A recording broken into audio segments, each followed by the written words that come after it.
Picture this. A respected homeowner stands in a packed courtroom, watching as a corrupt HOA president's face turns pale white when the judge announces a $75,000 verdict in favor of the victim. But what led to this moment wasn't just about money. It was about exposing a web of lies, forged documents, and systematic harassment that had destroyed multiple families in one seemingly perfect suburban neighborhood. Where are you watching from? Please feel free to leave a comment below, as you are about to witness one of the most shocking HOA corruption stories ever caught on camera, where a homeowner's simple request to install solar panels uncovered a criminal conspiracy that would make headlines across the country. This isn't just another neighbor dispute.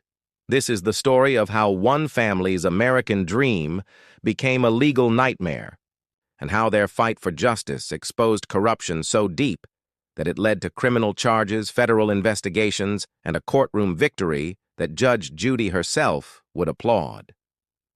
The twists and turns you're about to discover will leave you questioning every HOA rule you've ever followed and wondering just how far some people will go to maintain their petty power. By the end of this story, you'll understand why this case became a landmark victory for homeowners' rights everywhere, and why the corrupt officials involved are now facing consequences they never saw coming. Sarah and Michael Chen had done everything right. After 15 years of saving, researching, and planning, they had finally purchased their dream home in Willowbrook Estates, an upscale planned community in suburban Phoenix that promised the perfect blend of luxury living and family-friendly amenities. The development was exactly what they had envisioned for their retirement years: manicured lawns, pristine sidewalks, a community pool, and that coveted sense of security that comes with living in a well-managed neighborhood. The HOA, Willowbrook Community Association, marketed itself as a professional organization dedicated to maintaining property values and community standards. Their website showcased beautiful photos of the neighborhood, testimonials from satisfied residents, and a board of directors that appeared both experienced and trustworthy. The monthly dues of $340 seemed reasonable for a community of this caliber, especially considering the amenities and the promise of professional landscape maintenance.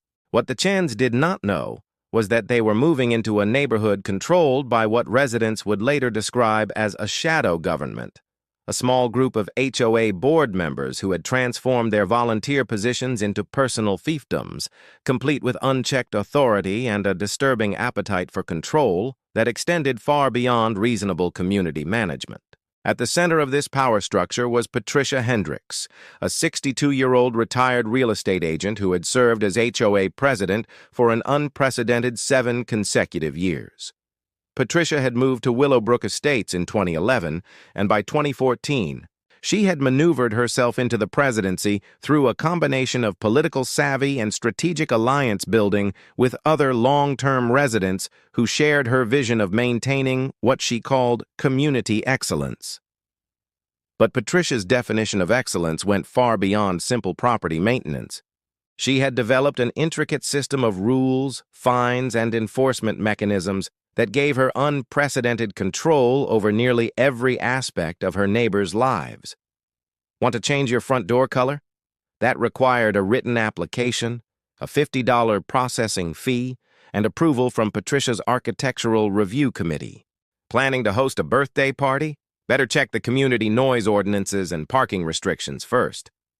Thinking about installing new landscaping? Hope you have time to navigate a 47-page guideline document that seemed to change based on Patricia's personal preferences. The enforcement arm of Patricia's operation was managed by her close ally and treasurer, Robert Martinez, a former insurance adjuster who approached HOA violations with the methodical precision of someone investigating insurance fraud. Robert had created a comprehensive database tracking every resident, every property modification, and every potential violation. He conducted regular compliance walks through the neighborhood, armed with a digital camera and a clipboard documenting everything from slightly overgrown hedges to garbage cans left out 30 minutes past the designated pickup time. But it was the financial aspects of the HOA that revealed the true scope of the corruption. The community association collected over $200,000 annually in dues and fees, yet residents constantly complained about delayed maintenance, ignored requests for repairs, and amenities that seemed to deteriorate despite the substantial budget. When residents requested financial transparency or questioned specific expenditures, they were met with vague explanations about professional management fees and reserve fund obligations that never seemed to add up. The Chens initially tried to be model residents. Sarah, a retired teacher, appreciated the community's emphasis on education and family values. Michael, who had spent his career as an environmental engineer, was particularly excited about the possibility of making their new home more energy efficient and environmentally responsible. They followed every rule, paid their dues on time, and even volunteered for community events during their first year in the neighborhood. It was during one of these community events that they first witnessed Patricia's management style in action. A longtime resident had approached Patricia about installing a small vegetable garden in his backyard, explaining that gardening was both a hobby and a way to supplement his fixed retirement income. Patricia's response was swift and uncompromising. Vegetable gardens were not permitted under the community's landscaping standards, and any resident who proceeded with unauthorized plantings would face immediate fines and enforcement action. The incident troubled the Chens, particularly because the HOA's governing documents contained no specific prohibition against vegetable gardens. When they mentioned this discrepancy to other neighbors, they discovered a pattern of arbitrary rule enforcement that seemed to depend more on Patricia's personal preferences than on any written guidelines. But the Chens were optimistic people who believed in working within the system. If there were problems with HOA management, surely they could be addressed through proper channels, resident meetings, board elections, and constructive dialogue. They had no idea they were about to become the target of a systematic campaign of harassment that would consume 3 years of their lives and ultimately expose a level of corruption that would shock even experienced legal professionals. The first sign of trouble came in January 2021, when Michael submitted what he thought was a routine application to install solar panels on their south-facing roof. As an environmental engineer, Michael had carefully researched the project, ensuring that the panels would be aesthetically pleasing, professionally installed, and compliant with all local building codes. The potential energy savings were substantial, and the environmental benefits aligned perfectly with his personal values. What happened next would reveal that the Chens had unknowingly challenged a system of control that Patricia Hendricks was prepared to defend at any cost. Michael's solar panel application seemed straightforward enough. He had submitted all required documentation, including architectural plans, contractor licenses, and even a letter from their insurance company confirming coverage for the installation.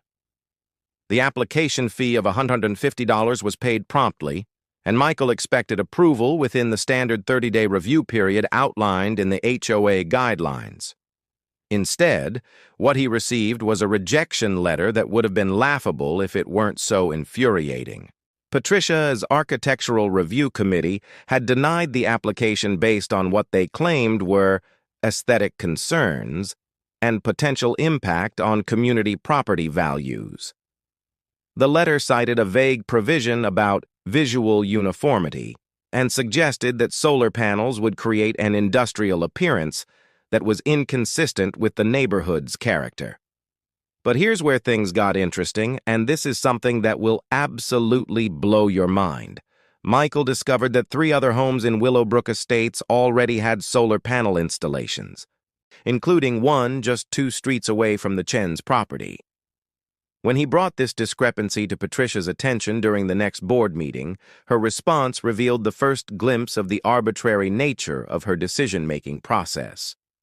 According to Patricia, those previous installations had been grandfathered under different guidelines, and the HOA was now implementing enhanced standards to protect community aesthetics. When Michael asked to see these enhanced standards in writing, Patricia claimed they were still being finalized by the Architectural Committee. When he requested copies of the original approval documents for the existing solar installations, Patricia stated that such records were confidential board materials not available for resident review. This is where most homeowners would have given up, frustrated by bureaucratic stonewalling and unwilling to escalate a simple home improvement dispute. But Michael's engineering background had taught him to document everything, question inconsistencies, and never accept vague explanations for technical decisions. He began what he thought would be a simple fact-finding process that would ultimately expose a conspiracy that went far beyond solar panel politics. Michael's first breakthrough came when he filed a formal records request under Arizona's Homeowner Association disclosure laws. State law required HOAs to provide access to most association records, including financial statements, meeting minutes, and architectural review decisions. Patricia's initial response was to ignore the request entirely. When Michael followed up with a second written request, Patricia claimed that processing the records would require extensive legal review and demanded a $500 processing fee. Here's something that absolutely everyone needs to understand about HOA law. Requesting basic association records shouldn't cost hundreds of dollars, and HOAs cannot simply ignore legal disclosure requirements. Michael knew this, so he contacted an attorney who specialized in homeowner association disputes. That attorney, Jennifer Walsh, had been practicing HOA law for over a decade and had seen every type of board misconduct imaginable. But even she was surprised by the blatant disregard for legal requirements that she discovered in Willowbrook Estates. Jennifer's involvement changed everything. Within days of receiving her letter demanding compliance with state disclosure laws, Patricia suddenly found the time and resources to process Michael's records request, though what she provided raised more questions than it answered. The financial statements were incomplete, missing crucial details about major expenditures. The meeting minutes were heavily redacted, with entire sections blacked out or marked as executive session discussions. Most suspicious of all, the architectural review files contained approval documents for solar panel installations that directly contradicted Patricia's claims about enhanced standards and grandfathered installations. But Jennifer's legal training helped her spot something even more troubling in the documents they received. The HOA's financial statements showed significant discrepancies between reported expenses and actual receipts. Professional management fees had increased by over 60% in the past 2 years, but the management company listed on the invoices was a business that Jennifer couldn't find in any professional directories. Landscape maintenance costs had doubled, yet residents were constantly complaining about declining grounds upkeep. Stay with me here because this is where the story takes a turn that nobody saw coming, including the legal professionals involved. Jennifer decided to dig deeper into the HOA's financial management, and what she discovered would eventually lead to criminal investigations and federal charges. The management company receiving those substantial monthly payments, Willowbrook Professional Services, was a business entity registered to an address that turned out to be Patricia Hendrick's home office. The landscape maintenance company, Desert Bloom Landscaping, was owned by Robert Martinez's brother-in-law. Even more shocking, the HOA was paying monthly legal consultation fees to a law firm that had been disciplined by the State Bar Association and was operating without proper licensing. But Patricia and Robert had been clever about covering their tracks. The invoices looked professional, the business entities were properly registered with the state, and the payments were processed through the HOA's regular accounting procedures. To a casual observer, everything appeared legitimate. It was only through detailed financial analysis and cross-referencing of public records that the fraud became apparent. When Jennifer presented this evidence to Michael and Sarah, their initial reaction was disbelief. They had moved to Willowbrook Estates specifically to avoid the kinds of problems they were now facing.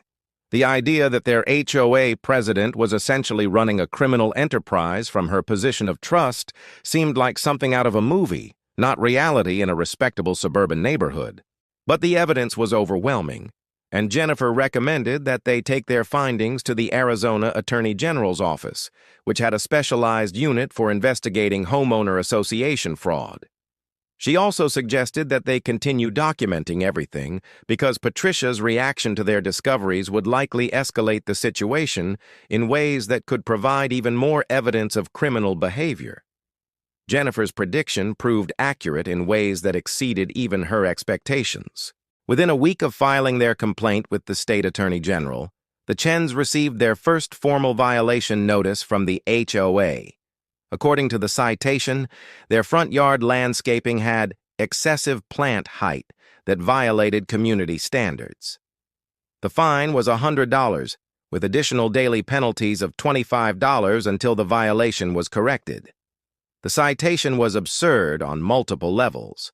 Their landscaping had been professionally installed and maintained and was virtually identical to dozens of other properties in the neighborhood. More importantly, Michael had photographed their entire property just days earlier as part of documenting their legal dispute, so he had clear evidence that nothing about their landscaping had changed.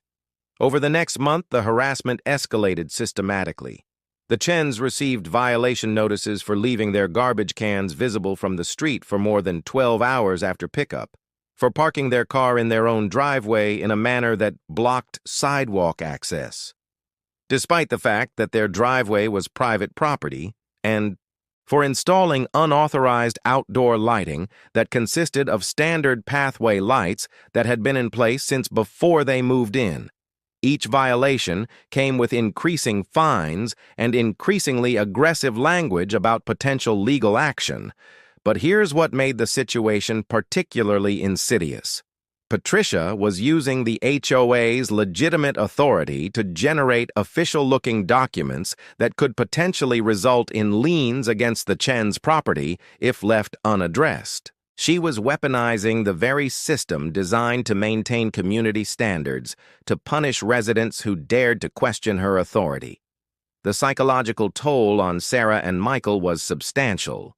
They found themselves constantly worried about what new violation notice might appear in their mailbox, constantly second-guessing every aspect of their property maintenance, and increasingly isolated from neighbors who either didn't know about the dispute or were afraid of becoming targets themselves. But remember, Michael was an engineer with a methodical approach to problem-solving, and Jennifer was an experienced attorney who had seen this pattern of retaliation before. Instead of being intimidated by the escalating harassment, they began documenting everything with the precision of a criminal investigation.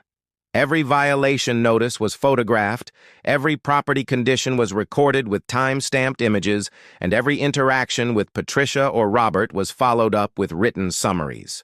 Their documentation revealed a pattern that would become crucial to their eventual legal victory. The violation notices contained numerous factual errors, referenced rules that didn't exist in the HOA's governing documents, and imposed fines that exceeded the amounts authorized under Arizona law. Even more damaging, Patricia's enforcement actions were demonstrably selective.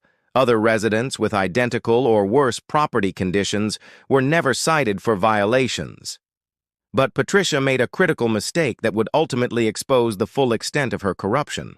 In her eagerness to escalate the pressure on the Chens, she began forging documents and backdating records in ways that would be easily detected by forensic accounting analysis.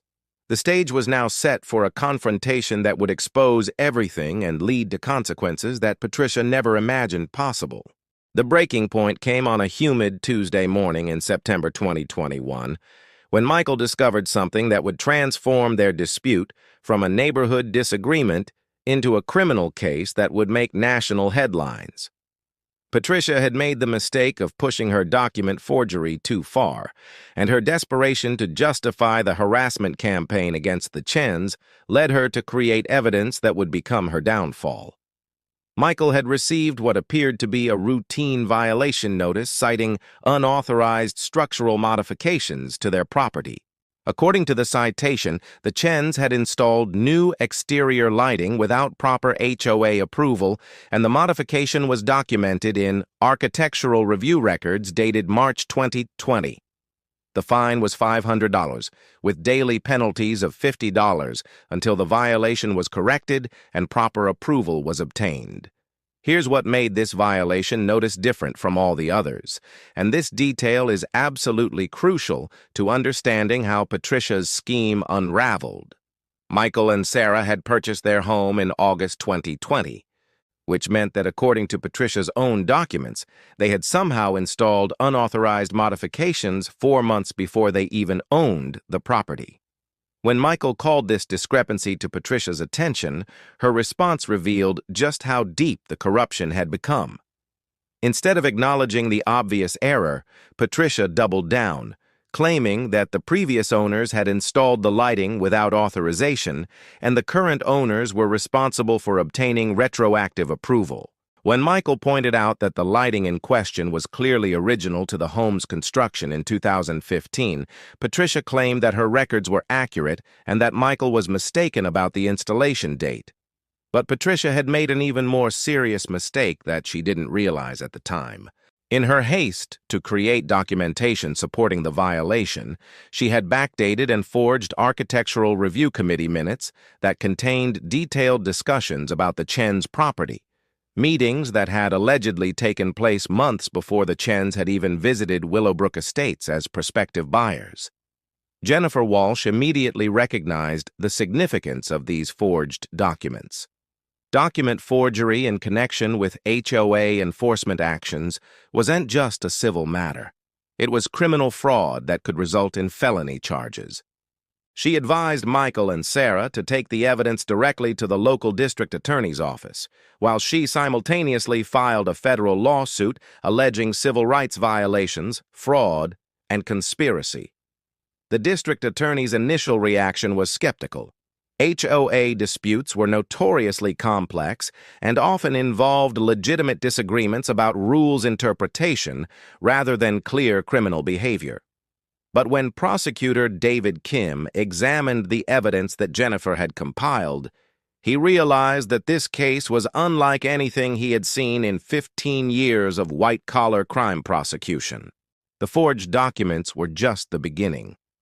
Jennifer's forensic accountant had discovered that Patricia and Robert had created an elaborate system of shell companies and fake invoices that had diverted over $180,000 from the HOA's accounts over a 3-year period. The professional management fees were being paid to Patricia's own company, which existed only on paper and provided no actual services to the community. The landscape maintenance contracts were inflated by over 300% compared to market rates, with the excess money flowing to companies controlled by Robert's family members. Even more shocking, Patricia had been charging the HOA for legal consultation services provided by a law firm that had been suspended by the State Bar Association for ethical violations. The attorney in question, Marcus Webb, had lost his license to practice law in 2019, but continued to provide legal advice to the HOA while charging professional rates for services he was legally prohibited from providing. But the most damaging evidence came from Patricia's own computer files, which Jennifer had obtained through a court-ordered discovery process. Patricia had kept detailed records of her activities, including emails with Robert discussing which residents to target for violations, spreadsheets tracking fine revenue generation, and even calendars scheduling compliance walks, designed to find violations that could justify new fines. One email in particular would become the centerpiece of the criminal prosecution. In a message to Robert dated just 2 weeks after Michael's solar panel application was denied, Patricia had written, "The engineer is getting too nosy about our finances. We need to hit them with enough violations to keep them busy defending themselves instead of asking questions about our management fees." That email demonstrated clear intent to use HOA authority for personal retaliation, which under Arizona law constituted criminal abuse of position and conspiracy to commit fraud. But it also revealed something even more disturbing. Patricia and Robert had been systematically targeting any resident who questioned their authority, using fabricated violations and excessive fines to silence dissent and protect their criminal enterprise. When the search warrant was executed on Patricia's home office, investigators discovered evidence that would expand the case far beyond the Willowbrook Estates community. Patricia had been running similar schemes in 2 other HOA communities where she served as a professional management consultant, defrauding those communities of additional hundreds of thousands of dollars over a 5-year period. The scale of the fraud was staggering, but what made the case particularly compelling from a legal standpoint was the systematic nature of the violations. This wasn't a case of occasional ethical lapses or poor judgment. Patricia and Robert had created an organized criminal enterprise that used the legitimate authority of homeowner associations to generate illegal profits while terrorizing residents into compliance. The arrest warrants were issued on a Friday afternoon in November 2021, just as Patricia was conducting one of her weekly compliance walks through Willowbrook Estates. According to eyewitness accounts, she was in the middle of photographing a neighbor's supposedly unauthorized garden decoration when police officers approached her with handcuffs and fraud charges that could result in up to 15 years in state prison. Robert was arrested the same day at his home office, where investigators found additional evidence of the fraud, including bank records showing the diversion of HOA funds to personal accounts, contracts with the shell companies he had created, and a detailed manual he had written describing how to maximize fine revenue through creative interpretation of HOA rules. The community's reaction was a mixture of shock, vindication, and anger. Many residents had suspected that something was wrong with the HOA's management, but few had imagined the scale of the criminal activity. The arrest of Patricia and Robert also revealed how many residents had been intimidated into silence by fear of retaliation, and how effectively the fraud had been hidden behind the appearance of professional community management. But for Michael and Sarah Chen, the arrests were just the beginning of a legal process that would ultimately result in one of the largest judgments ever awarded in an HOA dispute case. Their civil lawsuit was now supported by criminal evidence that demonstrated clear fraud, conspiracy, and civil rights violations. The forged documents, diverted funds, and systematic harassment campaign provided the foundation for damages that would go far beyond simple reimbursement of fines and fees. Judge Margaret Torres, who presided over the civil case, had 30 years of experience in complex fraud litigation, but even she was shocked by the evidence presented during the trial. The criminal convictions of Patricia and Robert had been obtained through plea agreements that required full cooperation with the civil proceedings, which meant that the defendants were essentially testifying against their own previous actions. Patricia's testimony during the civil trial provided details that even the criminal investigators had missed. She admitted to forging dozens of documents, creating false meeting minutes to justify violation notices, and specifically targeting residents who questioned her authority. Most importantly for the damage calculation, she acknowledged that the harassment campaign against the Chens had been designed to force them to sell their home and move away from the community. When Judge Torres announced the $75,000 judgment in favor of Michael and Sarah Chen, the courtroom erupted in applause from other Willowbrook Estates residents who had attended the trial. The amount included reimbursement for all fines and fees, compensation for legal expenses, damages for emotional distress, and punitive damages designed to deter similar conduct by other HOA officials. But the monetary judgment was only part of the victory. Judge Torres also issued a permanent injunction requiring the HOA to implement new financial oversight procedures, mandatory training for all board members, and an independent audit of all community finances. The court also required the HOA to send written apologies to all residents who had been subjected to improper violation notices during Patricia's tenure as president. The $75,000 judgment was just the beginning of the consequences that rippled through Willowbrook Estates and beyond.